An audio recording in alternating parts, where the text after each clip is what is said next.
Hello people of YouTube, my name is Steve Gray and thank you for watching. Today we're going to be talking about Rick and Morty Season 5, Episode 3, and this one is all about relationships.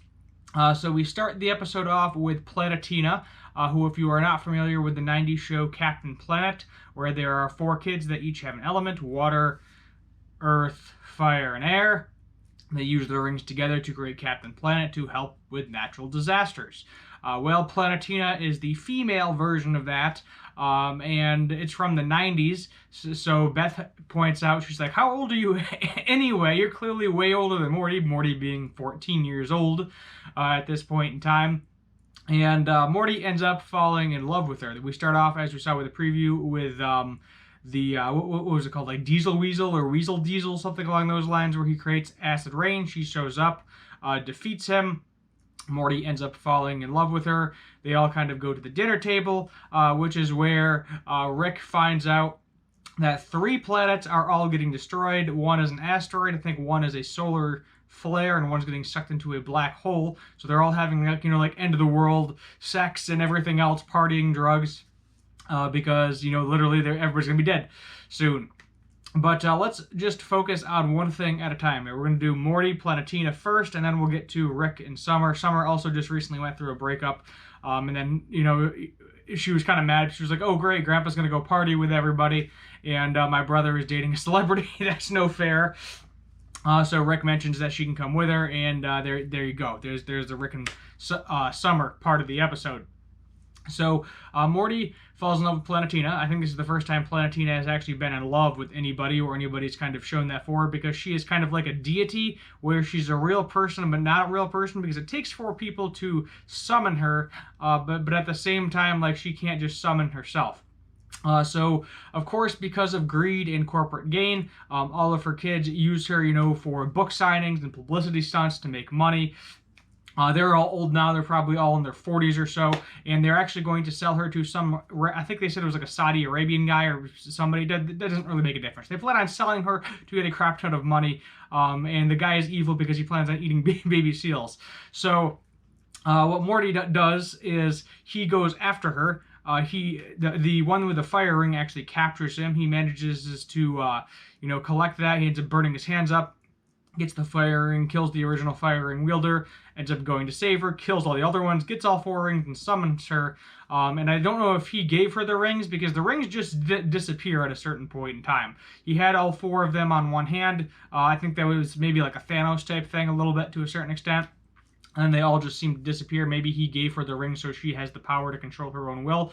But then he slowly and quickly realized that saving the planet and doing the right thing and guys with jobs, it all kind of intertwines to a giant mess of, yeah, they might not be doing the right thing, but at the same time, they need jobs to feed their families, and they're doing what they think is right to feed their families. And the guy actually mentioned that, one of the coal miners, I believe they were like, well, you're not going to stop us. There's nothing we can really do. We got to feed our kids. And she ends up killing all of them. She ends up killing like 300 coal miners, who are people, it's not the head company. They're just trying to feed their families because she wants to protect the planet. And while she's protecting the planet, Morty realizes how messed up that is and ends up breaking up with her, and is miserable about it. So it's kind of one of those relationships where it's like, yes, it's a good thing, and you love that person, but at the same time, you realize that there's part of that person that you can't ever love, and then you can't love them anymore because of it, and there's really nothing you can do about it. She actually tells Morty to go F himself, which I thought was kind of interesting, because she definitely seems like a goody two-shoes throughout it until she starts getting crazy evil.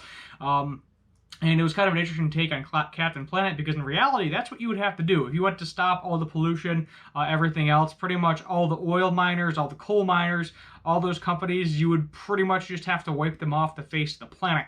And that's what she did. And all Beth can do, being a decent mother, is she consoles Morty at the end of it, which was pretty nice. She just kind of rubs his head and kind of tells him everything's going to be okay, even though it's going to take a while to get back from that. He tells Morty, but Morty was pretty toxic about it too, basically. He told both of his parents to go after themselves and ran away with her. Beth did not approve of it because of the obvious age gap between the two. I mean, she looks like she's like mid-20s, so she looks like she's like around my age, and Morty's 14, and that's pretty messed up no matter what way you see it. They don't actually give us an age, but because she is a deity, she doesn't really have an age, so I think that's how they kind of got away with it. But yeah, Beth and Jerry pretty much just kind of sat back, and there's really nothing they could do. Jerry, at least he knows how to support Beth, because once all this crap is going down, Summer's going to a party, basically doesn't care what Jerry or Beth is saying about it, and then Morty's off going 200 miles to meet this entity. Jerry's like, I'll get the wine, and she just like looks dumbfounded and like, okay, so at least Jerry, at the very least, he can support Beth if Beth's holding the family together. So meanwhile, Rick and Summer are off partying, they're getting smashed and having sex and doing what else. And Rick falls in love with one of these alien species. I think it was like Deborah was the name of her. And Summer is trying to prove the point that the only reason she like agreed to go with him in the spaceship and all this other stuff and see the universe was because that she saved her. She realized that her planet was getting destroyed. Rick was her ticket out of there, and she took it, went to another planet, and to kind of spite Rick, she stopped the asteroid from hitting the planet in the first place. And then she was like, bye. And then Rick was like, oh, okay, I see what you did there. You were right the entire time. I'm sorry and then Summer's like, if that ever happens to me, I want you to do the same thing. They both kind of pick a promise. So I think there's a good possibility that is going to end up happening to Summer in the future. Jessica, we haven't seen her in this episode after what happened last episode, where she was like, I can see all minds and everything like that. I think what's going to happen with Jessica is Rick probably at some point off screen is going to wipe her mind of that, so it won't be an issue. And maybe Morty will end up together with her again. Who knows? We'll have to wait and see. Seems like a lot of relationships. There's only been we're only 3 episodes out of 10 episodes in, and a lot of heavy stuff, a lot of relationships. This was definitely a heavy episode about relationships, and for those of us that have been in serious relationships, depending on your age that you're watching it, typically this is like the 18 to 34 range that really vibe with Rick and Morty, I believe. Probably some younger, some older as well. And it is just when you realize that somebody is like massively toxic or does something that basically forces you to stop loving them, it's rough. It is definitely rough. And it's the same thing with the other aspect of it. It's one where if somebody is doing toxic, you want to love them, but you can't. And the other is they're just using you because they're their way out of a situation. Whether it's, money or family or that whatever situation that they're currently in. That does happen from time to time, where it hasn't happened to me personally, but I've seen it happen to some friends. And they just get used and abused and treated like crap by this person until one day it takes them a while and they finally realize that, oh, this is a bad relationship. This person has just been using me for the past so-and-so months or years. However, and it's just a giant mess, and there's really nothing they can do about it besides, okay, I'm going to break up with this person, and then they're going to be toxic and try to get into it. So it's kind of a combination of starting off as a good relationship, slowly going into a toxic one, and then using somebody and just being toxic from the start. So it's a heavy episode. I'm going to be honest with you.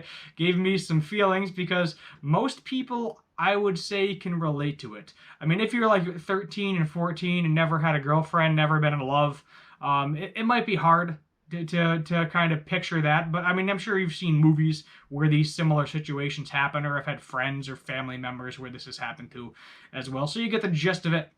But I think it really hits home for the people that have been in those scenarios, which is what I think the creator was trying to do, is to show that, maybe this episode will possibly be a wake-up call for some people that are in that situation. Maybe they'll see the episode and be like, oh, crap, this is a very bad relationship. I don't want to be here anymore. I shouldn't be here anymore, and I'm going to leave it. But I think we'll just leave it at there for now. Didn't see the preview yet for the next episode, so who knows what's going to happen. I'm not going to bother pulling up the episode list. But I think what I'm going to give this episode is probably, we're going to give it a 9 out of 10, because there was some good feelings in this episode. I know we have a Voltron episode coming up at some point in time. I'm hoping what they're doing, because this was definitely more of a heavy-hearted episode, that they make the next episode a little bit late. Because if they keep doing heavy episodes over and over and over again, sometimes it makes them lose their meaning just a little bit. Other times, not so much. I mean, Rick and Morty is a great show to explore these different territories with. So we'll just see if it's going to be a fun episode again, or if it's something going to be deep and emotional like this episode was. So I think that's where I'm probably going to end it. If you're new here, hit that subscribe button, turn on that notification bell, leave a like, and comment down below what you'd like to see for future anime and cartoon related videos. Keep in mind the Rick and Morty giveaway, Szechuan sauce. If you want some free Szechuan sauce, you just have to subscribe, find the original video. It's only a couple of videos back, so I'm not even going to bother linking it yet. You got to subscribe to my channel, leave a like, and comment on that video why you want the Szechuan sauce. And there, right now, nobody has done that. So there is a good chance that if you want some free Szechuan sauce, if you go ahead and head over and do that, that you will be able to get it. My name is Steve Gray. Thank you for watching, and as always, have a good one.